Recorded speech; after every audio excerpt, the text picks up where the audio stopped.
Hello friends, তোমাদের সবাইকে স্বাগত জানাই।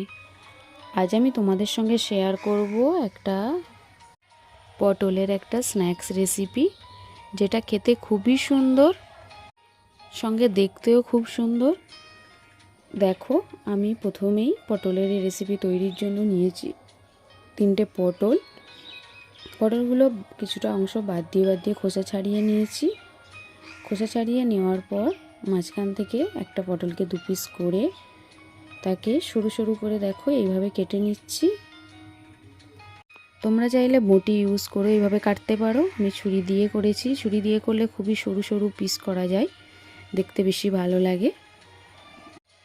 তো সবগুলো পটল আমি এইভাবে সরু সরু করে পিস করে নেওয়ার পর অল্প একটু নুন আর একটু হলুদ মাখিয়ে কিছুক্ষণের জন্য রেখে দিয়েছিলাম।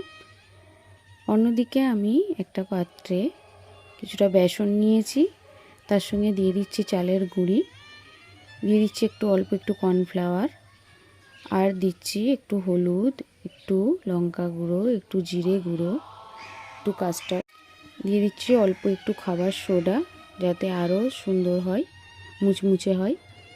দেওয়ার পর ভালো করে জল দিয়ে ফেটিয়ে নিচ্ছি। খুব ভালো করে ফেটিয়ে নেওয়ার পর দিয়ে দিচ্ছি অল্প একটু নুন, যেটা পরিমাণ মতো। আমার রেডি ব্যাটারটা। এরপর কড়াইয়ে তেল গরম করে নিয়েছি। নেওয়ার পর ব্যাটারে ডুবিয়ে একটা করে পটলের পিস তেলে ভেজে নিচ্ছি।